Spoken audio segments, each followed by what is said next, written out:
안녕하세요. 역사 돋보기입니다. 1192년 제3차 십자군 원정을 끝으로 유럽의 크리스트교 국가들은 이슬람으로부터 예루살렘을 완전하게 뺏어오기는 어렵다는 결론을 내립니다. 그렇다고 상징적으로도 종교적으로도 정치적으로도 경제적으로도 그 지역을 포기한 건 아니었죠. 사실 모든 땅 따먹기 전쟁의 목적은 돈이라고 이후 십자군 전쟁은 어딘가 그 취지가 퇴색되고 정치와 경제가 뒤얽혀 사익을 취하는 형태의 원정으로 바뀌고 맙니다. 대표적으로 가장 어이없던 십자군 전쟁이 있었으니 바로 제4차 십자군 전쟁이었죠. 제4차 십자군 전쟁은 유일하게 중동 지역으로 가지도 않은 전쟁이었습니다. 대체 제4차 십자군 전쟁은 어떤 전쟁이었을까요?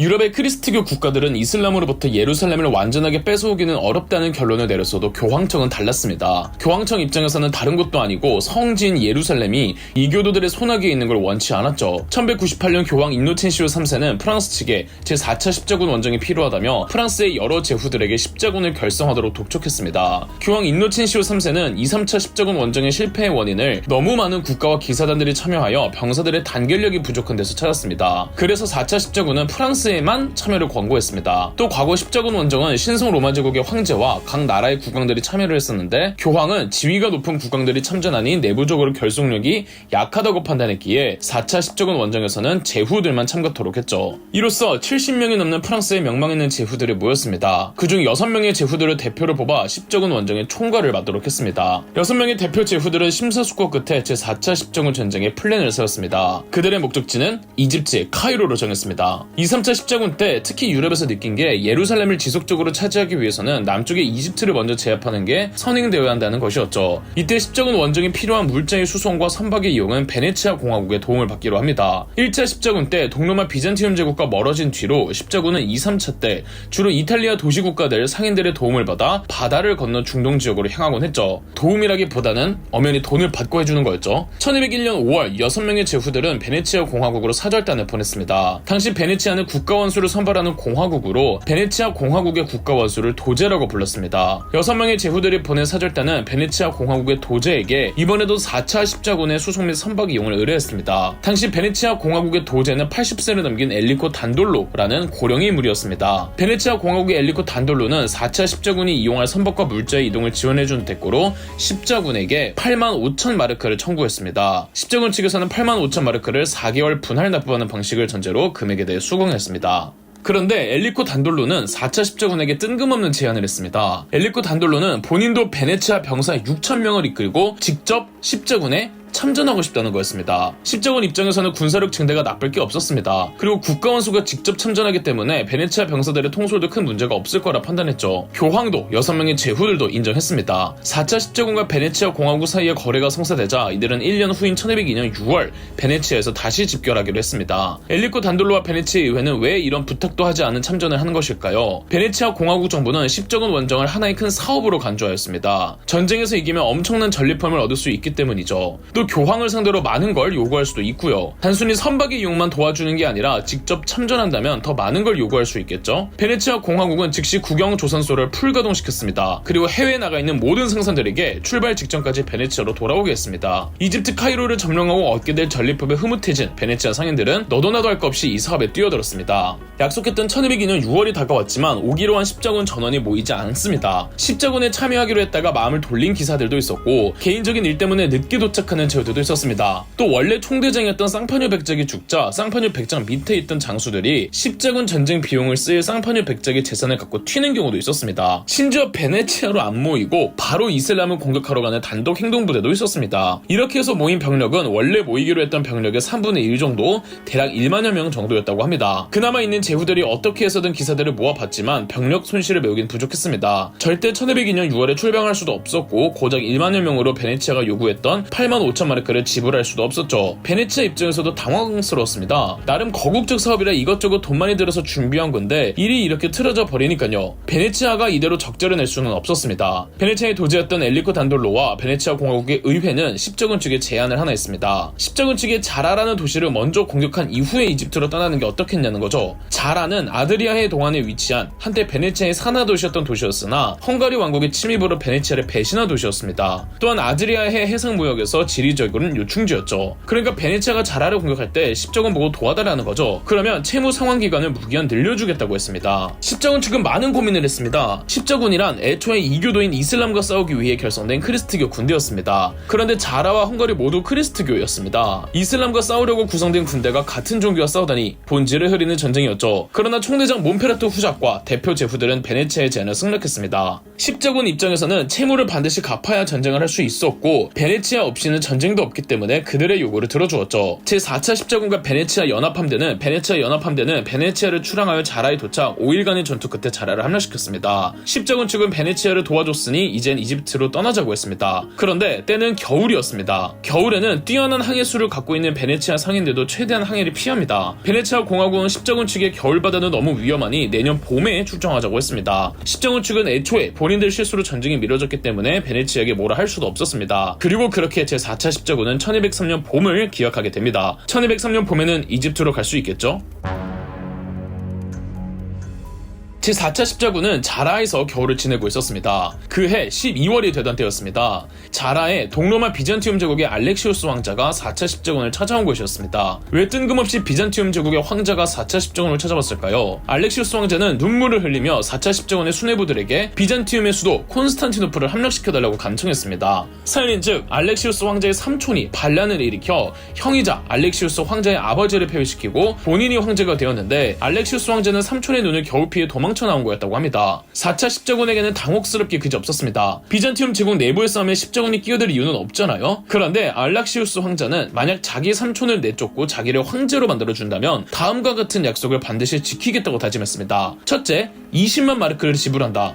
둘째, 4차 십자군의 이집트 공략을 위한 병력 1만 명과 비용 전부를 전액 부담한다. 셋째, 500여 명의 경호기사를 제공한다. 넷째, 비잔티움 제국은 로마 가톨릭으로 개종한다. 자, 이러면 말이 달라지죠. 4차 십자군은 총대장이었던 몬페라토 후작을 비롯해 수뇌부 대부분이 찬성했습니다. 먼저 20만 마르크라니요. 이 정도 돈이면은 베네치아에게 꾸었던 빚을 전부 갚고도 한참에나 남는 돈이었습니다. 게다가 십자군 원정의 모든 비용을 부담해주니 말이죠. 심지어 교황마저 반대를 하지 않았습니다. 비잔티움 제국이 개종을 하겠다니. 그렇게 되면 동서교회의 분열이 종식되는 것이었으니까요. 그러면 베네치아 공화국을 대표하던 도제 엘리코 단돌로의 입장은 어땠을까요? 당연히 찬성이었습니다. 아니, 찬성 정도가 아니라 반대하던 제후들을 설득하고 다녔습니다. 베네치아 입장에서는 이집트 공략보다 콘스탄티노플 공략이 더 큰 수익을 창출할 수 있는 사업이었기 때문입니다. 사실 베네치아 공화국과 동로마 비잔티움 제국은 서로 불편한 관계였습니다. 베네치아 공화국은 형식상이나마 비잔티움 제국의 속국이었죠. 비잔티움 제국의 의뢰로 아드리아해를 해적으로부터 보호해주는 경찰력을 맡기도 했고요. 한 번은 베네치아 공화국이 비잔티움 제국에게 비잔티움 령 내의 모든 영토에서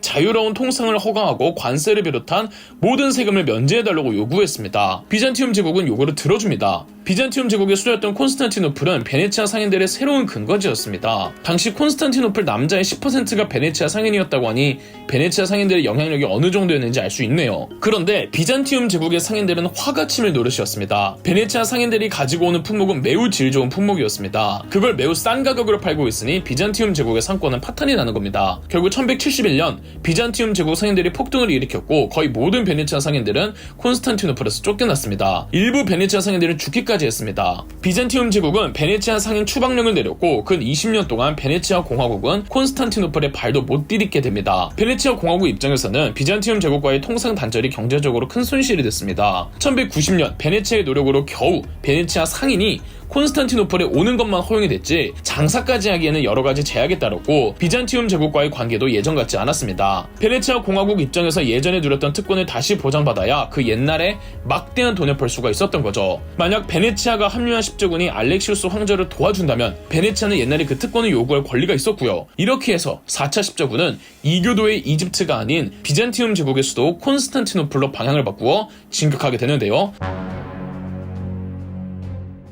1203년 4월 새해가 밝고 봄이 오자 제4차 십자군과 베네치아 함대는 비잔티움 제국의 알렉시우스 황제의 의뢰로 콘스탄티노플로 진격해 1203년 6월 콘스탄티노플에 도착했습니다. 처음 알렉시우스 황제가 와서 제4차 십자군이 콘스탄티노플을 치겠다고 결정한 게 1202년 12월이니 6개월 만에 전쟁이 시작된 거였죠. 반년이라는 시간 비잔티움 제국도 제4차 십자군이 쳐들어올 거란 걸 절대 모르지 않았습니다. 그런데 비잔티움 제국은 아무런 준비도 하지 않았습니다. 비잔티움 제국의 수도 콘스탄티노플은 단 한 번도 함락되지 않은 천연의 요새였기 때문입니다. 비잔티움 제국의 오만이었죠. 베네치아 공화국의 원수 엘리코 단돌로는 4차 십자군 측에게 바다에서 콘스탄티노플 성벽을 공격하자고 했습니다. 보통 전쟁은 육지에서 치르기 때문에 성벽은 대개 육지 쪽이 훨씬 더 튼튼합니다. 바다 쪽 성벽은 바다 자체가 방어선이기 때문에 굳이 튼튼할 필요가 없는 거죠. 그러나 베네치아 공화국은 그러한 허점을 노리자는 거였습니다. 그리고 베네치아는 배에서 하는 싸움은 자신이 있었기 때문에 바다 쪽에서 공격하면 승산이 있다고 봤죠. 제4차 십자군 측에서는 거절했습니다. 베네치아와는 달리 대부분 프랑스 군대인 제4차 십자군은 배에서 하는 싸움이 자신이 없다며 육로로 콘스탄티노플 성을 공격하겠다고 했습니다. 베네치아는 바다에서, 제4차 십자군은 육로에서 두 갈래로 공격하기로 했습니다. 전투는 굉장히 치열했습니다. 비잔티움 제국은 수적으로 우세했고 콘스탄티노플 성도 과연 천연의 요새였습니다. 그러나 공격하는 쪽도 만만하지 않았습니다. 4차 십자군은 프랑스에서 내노라하는 제후들과 기사들이 모인 정예부대였고 베네치아 함대도 바다에서의 전쟁은 누구보다 자신이 있었습니다. 베네치아에게는 이 해전에서 필요한 신식 무기들도 가지고 있었죠. 먼저 깨진 곳은 바다 쪽이었습니다. 베네치아 함대의 매서운 공격으로 콘스탄티노플의 바다 쪽 성벽 대다수가 베네치아 군대에게 점령되었습니다. 그런데 육지 쪽은 상황이 달랐습니다. 비잔티움 황제는 직접 나와 수적으로 제4차 십자군을 밀어붙였습니다. 제4차 십자군은 고전을 면치 못했는데요. 베네치아 함대는 하는 수 없이 전 군대를 4차 십자군을 구하러 갔습니다. 베네치아가 가세하자 비잔티움 제국 군대는 사기를 잃었고 성안으로 후퇴했습니다. 그러나 십자군이나 베네치아 쪽 피해도 컸습니다. 그런데 비잔티움 제국의 황제가 밤중에 몰래 성을 빠져나와 도망을 가버립니다. 치열했던 전투 양상과는 대조적으로 제4차 십자군과 베네치아 군대는 주인 없는 콘스탄티노플 성을 바로 함락시켰습니다. 이로써 알렉시우스 황제의 의뢰대로 황제 자리를 빼앗겼던 알렉시우스 황제의 아버지가 다시 비잔티움 제국의 황제가 되었습니다. 그러나 다시 황제가 된 이 황제는 자기 동생에 의해 눈을 잃었기 때문에 장님 황제였습니다. 더군다나 너무 늙어버린 탓에 이 황제는 단순히 상징적일 뿐 실제 권력은 알렉시우스 왕자가 행사하게 되었습니다. 이제 알렉시우스 왕자가 일전에 제4차 십자군과 베네치아에게 약속했던 조건들을 이행해야 했습니다. 그런데 알렉시우스 왕자는 약속은 안 지키면서 제4차 십자군과 베네치아 지휘관들에게 도망간 자신의 삼촌이 다시 쳐들어올지 모르니 1년 정도만 더 있어달라고 부탁합니다. 사실 4차 십자군과 베네치아에게 선택권은 없었습니다. 콘스탄티노플 전쟁에서 이미 너무 많은 비용과 군사력을 소모했기 때문에 지금 당장 이집트로 갈 수가 없었죠. 비잔티움 제국에서 약속한 대로 비용과 병사를 내주지 않는 이상 이집트 원정은 불가능했습니다. 알렉시우스 왕자와 비잔티움 제국의 황제는 계속 약속은 안 지키고 있었습니다. 제4차 십자군과 베네치아 군대 사이에서는 불만이 쌓여갈 수밖에 없었겠죠. 해가 흘러 1204년이 되었습니다. 어느 날 밤 10여 척이 불타는 배들이 베네치아 배가 정박하고 있는 항구로 진격해 베네치아 공화국 함선들을 돌진해버렸습니다. 다행히 베네치아인들의 빠른 조치로 배 3척만 잃는 것으로 끝냈습니다. 이 사건에 대한 배후는 아직까지 밝혀지지 않았습니다. 그런데 이때 십자군과 베네치아 군사들은 전부 비잔티움 제국 쪽에서 사주했다고 여겼죠. 그러나 물증도 없이 고작 심증만으로 같은 크리스트교 국가를 공격할 수는 없었습니다. 하필 그때였습니다. 도망갔던 선대 비잔틴 황제의 사위인 무르츠플루스가 지금의 황제와 알레시우스 황제를 살해하고는 자기가 직접 황제의 자리에 올랐습니다. 제4차 십자군과 베네치아에게 좋은 명분을 제공한 거였죠. 결국 제4차 십자군과 베네치아는 정통성 없는 황제를 끌어내리겠다며 다시 콘스탄티노플 성을 공격했습니다. 콘스탄티노플은 한번 베네치아에게 바다 성벽에서 깨진 적이 있기 때문에 이번엔 바다 쪽 성벽에 병력을 집중시켰습니다. 그런데 4차 십자군과 베네치아에서도 바다 쪽 성벽에 전 병력을 투입했습니다. 일전에 있었던 1차 콘스탄티노플 공성전보다 훨씬 더 치열한 공성전이 전개되었고요. 제4차 십자군과 베네치아는 끝내 콘스탄티노플을 함락시키죠. 황제의 자리를 빼앗은 무르츠플루스는 도망가버렸습니다.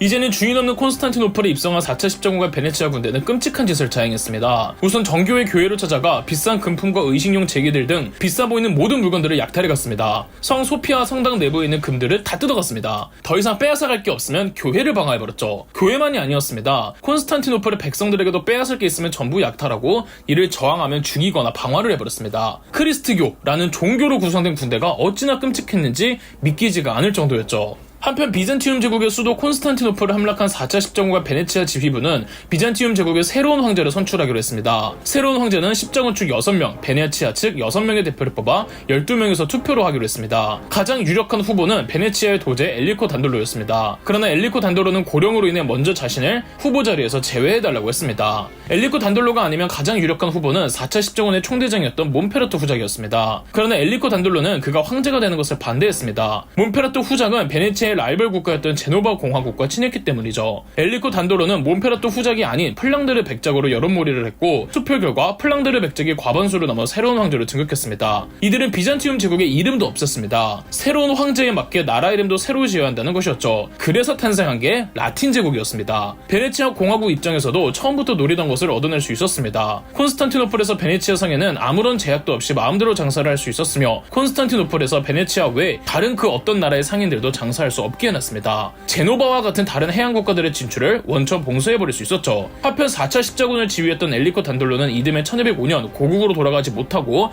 콘스탄티노플에서 사망했습니다. 제4차 십자군 원정은 7차례의 십자군 원정 중 가장 세속적인 전투로 인식이 되곤 합니다.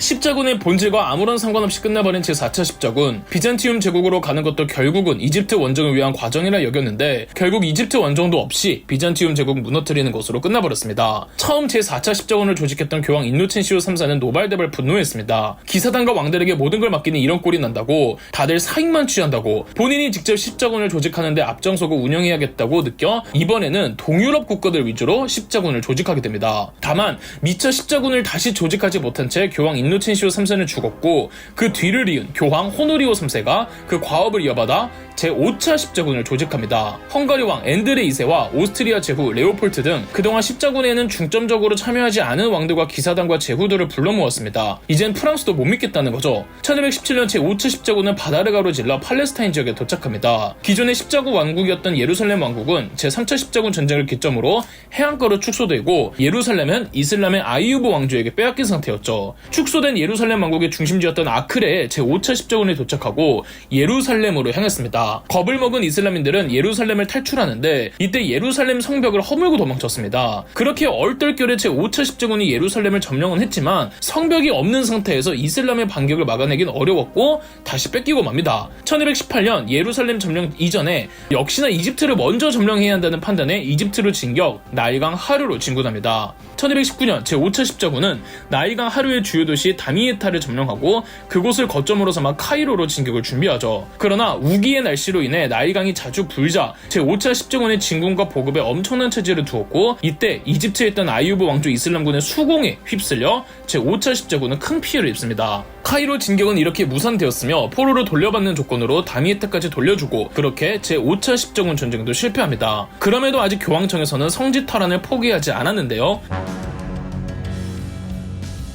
이미 십자군 전쟁은 첫 십자군 전쟁 때와는 달리 유럽 내에서 회의적인 여론이 지배적으로 변한 지 오래였습니다. 분명 1차 십자군 전쟁 때는 종교적으로도 의미가 있었고 경제적으로도 많은 전리품을 가져올 수 있었던 실보다는 득이 더 많았던 원정이었으나 이후로는 그렇지 못했죠. 유럽의 왕들과 제후들은 이제 십자군 원정이 득보다는 실이 더 많은, 아니 실만 있는 원정이라 여겼습니다. 당연히 교황청은 달랐죠. 교황청에서는 교황과 종교의 위세와 상징을 생각했을 때 십자군 전쟁은 지속되어야만 했습니다. 신성 로마 제국의 황제였던 프리드리 2세는 1228년 6차 십자군 전쟁을 계획합니다. 다만 프리드리 2세는 정말 가기 싫었던 원정이었는데 프리드리 2세가 교황 그레고리오 9세의 도움으로 신성 로마 제국의 황제가 될 수 있었기에 교황 그레고리오 9세는 프리드리 2세에게 십자군 원정을 떠나라 압박했습니다. 교황 그레고리오 9세의 지속적인 압박에 별 수 없이 프리드리 2세는 예루살렘 탈환하겠다며 팔레스타인으로 넘어갑니다. 당시 중동 지역을 차지하고 있던 이슬람 아이유브 왕조의 술탄은 역시나 십자군과 전쟁을 벌이고 싶지 않았습니다. 싸워야 하는 두 상대가 서로 싸우고 싶지 않아 하니 신성 로마 제국의 황제 프리드리 2세와 이슬람 아이유브 왕조의 술탄 알카밀은 그냥 싸우지 않고 협상을 보는 선에서 마무리하기로 합니다. 1229년 그렇게 예루살렘 조약이 체결되었습니다. 예루살렘을 십자군 영역으로 넘기기로 하였으나 10년이라는 계약 기간이 존재했고 예루살렘 내 이슬람 모스크를 훼손하지 않으며 이슬람인들의 성지 순례도 막지 않기로 합의를 보죠. 6차 십자군 전쟁은 싸움 없이 끝난 유혈 사태가 최소화되었던 전쟁이었습니다. 그렇게 예루살렘 왕국이 다시 예루살렘으로 돌아오게 되죠. 다만 제대로 싸우지도 않고 완벽한 승리라고 할 수 없는 6차 십자군에 대해서는 교황 그레고리오 9세는 노발대발할 수밖에 없었죠.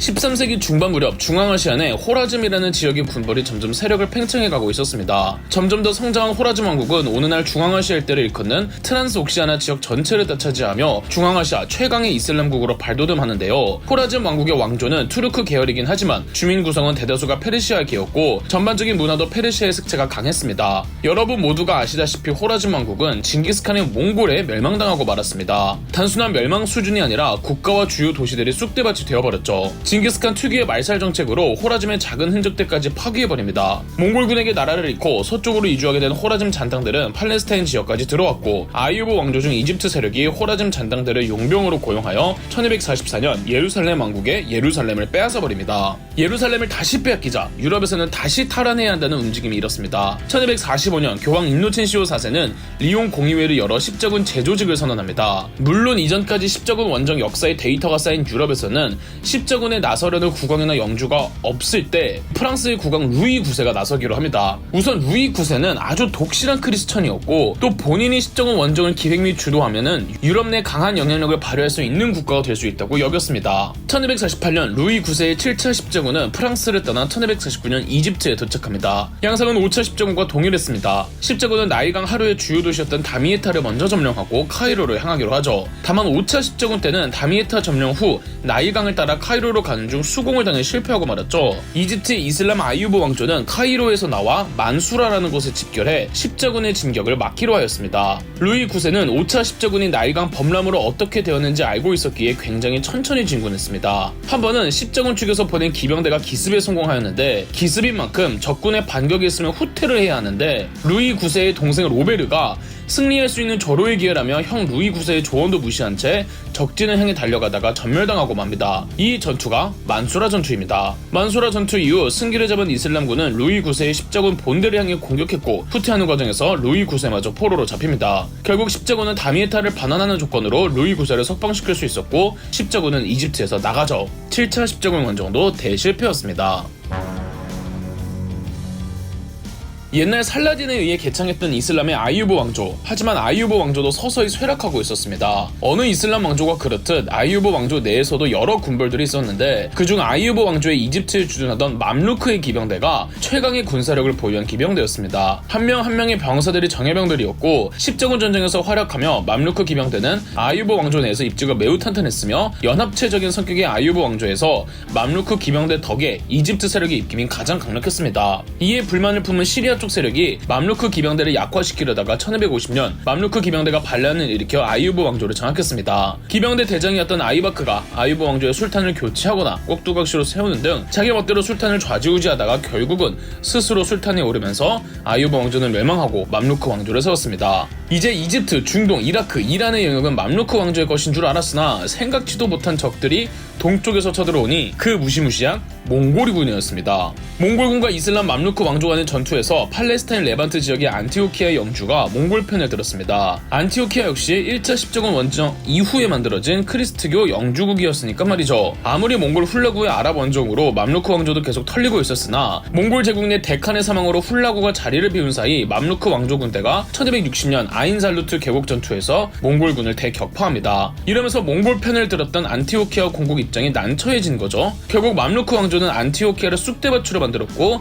이에 자극을 받은 프랑스의 루이 9세는 다시 한번 십자군을 조직합니다. 루이 9세는 곧바로 이집트에 가니 번번이 이집트 이슬람에게 패배하는 것이라며 이번엔 작전을 바꾸어 북아프리카 튀니지에 상륙해 이집트의 측면을 공격하기로 합니다. 작전은 좋았지만 1270년 여름 한복판에 튀니지에 상륙한 8차 십자군 사이에서 전염병이 돌았고 그만 루이 9세도 사망하고 맙니다. 루이 9세의 사망으로 8차 십자군 역시 유야무야 해산되고 말았죠.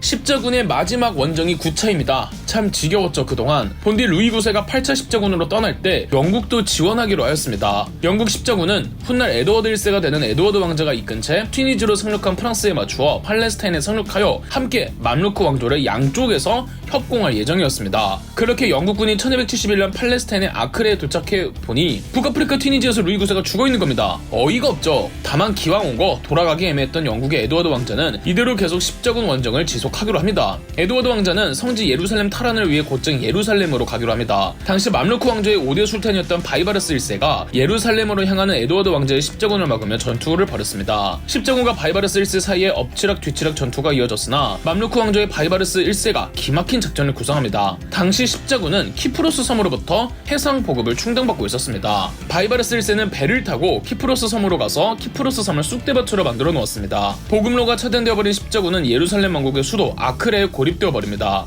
의미 없는 전투가 계속되는 가운데 1272년 영국 본토에서 에드워드 왕자의 아버지 헨리 3세가 죽자 후계를 이어야 해서 에드워드 왕자는 영국으로 귀국하면서 9차 십자군도 이렇게 끝나고 말았습니다. 이 이후로는 십자군이 따로 조직되지 않았습니다. 이후 맘루크 왕조는 중동에 대한 완전한 정복 전쟁에 나섰고 1291년 예루살렘 왕국의 수도 아크레가 함락되면서 예루살렘 왕국은 멸망하고 말았습니다. 이뿐 아니라 오래도록 중동 지역에 자리매김했던 크리스트교 영주국들도 모조리 맘루크 왕조에게 흡수되고 말았습니다. 결국 1096년 1차 십자군 원정을 시작으로 1291년 9차 십자군 원정에 이르기까지 약 200년간의 전쟁에서의 승자는 이슬람이었습니다. 방어에 성공한 거죠. 지금까지 9차례에 걸친 십자군 원정 시리즈였습니다. 그럼 역사 돋보기였습니다. 저희 역사 돋보기가 멤버십 가입을 시작했습니다. 멤버십 가입을 해주신 분들 덕분에 영상 제작에 큰 도움이 되고 있습니다. 감사합니다. 영상 재미있으셨다면 구독과 좋아요, 알림 설정까지 해주시면 감사드리겠습니다.